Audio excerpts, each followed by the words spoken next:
કચ્છમાં વરસેલા અતિભારે વરસાદે વિનાશ વેર્યો। જિલ્લાના એક પણ તાલુકામાં માલધારી પશુપાલકોને નુકસાન થયું હોય એવું નથી। પશુપાલકોને માલધારીઓએ પોતાના માલઢોર માટે રાખેલો ઘાસચારો ખોળ બગડી ગયો।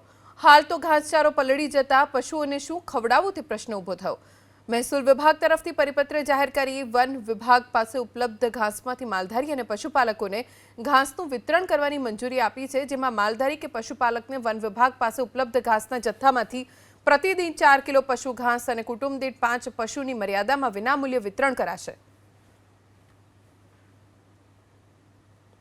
કચ્છમાં આપણે જોઈએ તો છેલ્લા અઠવાડિયામાં લગભગ સિઝનનો જે સરેરાશ 80%થી બી વધુ વરસાદ એકસાથે વરસ્યો છે, તો એના લીધે અત્યારે શું સર્વત્ર પાણી ભરાયેલા આપણને જોવા મળે છે।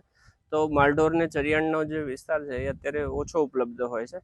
આવી સ્થિતિમાં કચ્છ જિલ્લા વહીવટીતંત્ર અહીંયા પ્રભારી મંત્રી શ્રી બી રૂબરૂ આવીને એની મિટિંગ કરી હતી। સ્થાનિક સંસદ સભ્યશ્રી, સ્થાનિક ધારાસભ્યશ્રીઓ, જિલ્લા પંચાયત પ્રમુખ તમામ સાથે મિટિંગ કરીને સ્થાનિકની જે જરૂરિયાત છે એ બાબતે વહીવટીતંત્ર સાથે મિટિંગ કરેલી અને એમાં ખાસ કરીને ઘાસની જે અછત બાબતનો જે હાલનો પ્રશ્ન છે પાણીના લીધે, વધુ પડતા પાણીના લીધે, તો એને ઉકેલવા માટે રાહત કમિશનરને તુરંત જાણ કરીને આ પરિપત્ર સરકારશ્રી તરફથી કરવામાં આવેલો છે।